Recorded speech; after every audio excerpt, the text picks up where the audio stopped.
শুভ সকাল। আজ 20শে বৈশাখ 1431, ইংরাজির 3রা মে 2024।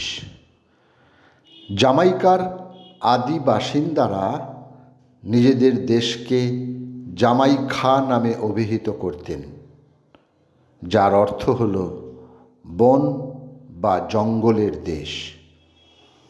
1494 আজকের দিনে জামাইকা আবিষ্কার করেন ক্রিস্টোফার কলম্বাস। প্রথম পূর্ণদৈর্ঘ্যের ভারতীয় চলচ্চিত্র রাজা হরিশ্চন্দ্র মুক্তি পায় 3রা মে 1913।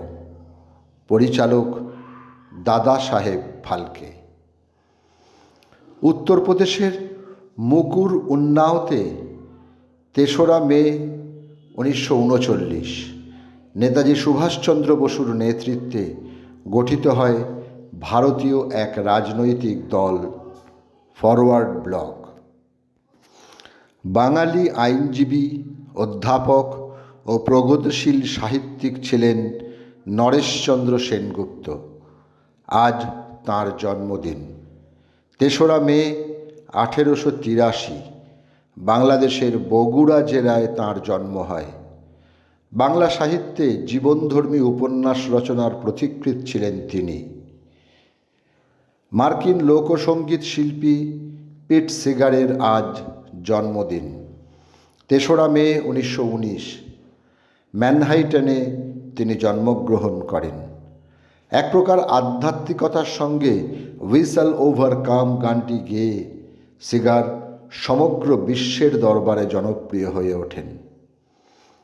গত শতকের 70-এর সময়টা এদেশের এক উত্তাল সময়সন্ধি এবং বাকরুদ্ধ মানুষের প্রতিবাদী কণ্ঠস্বর হয়ে উঠেছিল কবি মণিভূষণ ভট্টাচার্য।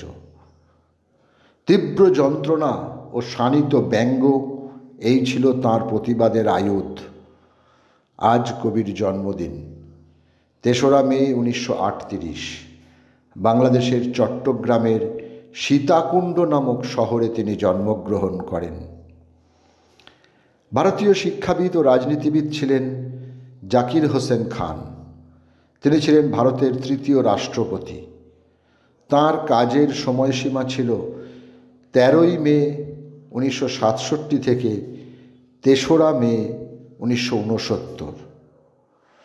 হ্যাঁ, 3রা মে 1969 তারিখে হৃদরোগে আক্রান্ত হয়ে রাষ্ট্রপতি ভবনেই তিনি শেষ নিঃশ্বাস ত্যাগ করেন।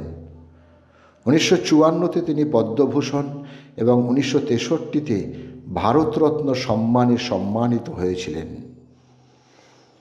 ধ্রুপদী বলিউড চলচ্চিত্রের একজন ভারতীয় অভিনেত্রী হলেন নার্গিস দত্ত। 1935 সালে মাত্র 5 বছর বয়সে তালাশ-ই-হক চলচ্চিত্রে একটি ছোট্ট চরিত্রে তাঁর অভিনয় জীবন শুরু। সেই সময় পর্দায় বেবি নার্গিস নাম প্রদর্শিত হয়। অগ্নাশয়ের ক্যান্সারের কারণে 5ই মে 1981 51 বছর বয়সে বম্বেতে তিনি পরলোক গমন করেন।